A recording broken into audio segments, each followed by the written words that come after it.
Hey guys, welcome back to the channel. So today's video, we're still working on the Thermoquad. We're still working on the dart.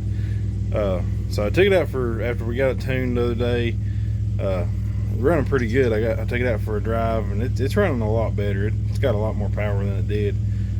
Noticeable amount. The bog has gotten better, but I heard this pesky vacuum leak, and been hunting it down all week. I finally, I was thinking it was the base gasket. My bolts were plenty tight enough, or the nuts rather. But I just had this pesky leak. I couldn't find it. And I finally figured it out this morning. I'm gonna take you out here and show you where it's coming from. Unfortunately, this Thermoquad's gonna have to come back off again.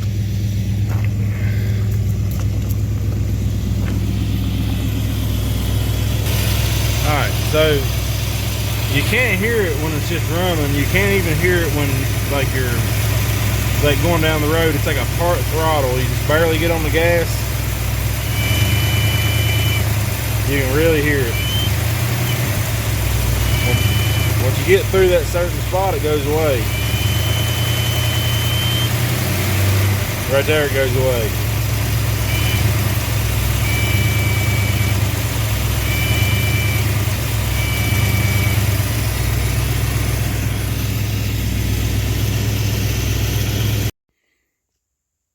All right, so basically, I've been kind of hunting this down for the past couple of days and couldn't figure it out, and it kind of dawned on me, it only does it when you hit the throttle, and it sounds like it's just sucking right out through the top of the carburetor. So, I was thinking it was maybe a base gasket, or even maybe one of the gaskets I put in when I rebuilt the carburetor had failed.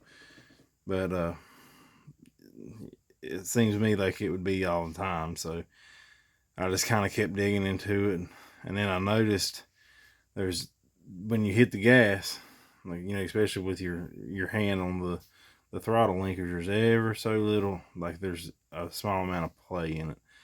So I think what it is, I'm gonna have to take it back apart and look at it and find out.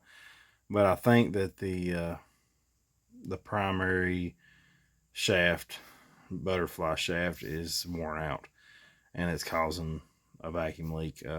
I should have caught that while it was apart. I don't know why or how I didn't, but I think that is the issue. So I'm gonna pull this carburetor back off again, and we're gonna go through it again, and we'll check that primary shaft out. I'll have to, if it is wore out, I'm gonna have to bush it. I may end up just using a different base. Like I said, I got all these other carburetors around here. I may end up using a different base. I don't know. We'll address that when we get down that road. But we'll do that in a separate video. This is just kind of a diagnostic video. We'll do the repair in a separate video. But that's gonna wrap this one up. I appreciate you watching, and I'll see you next time.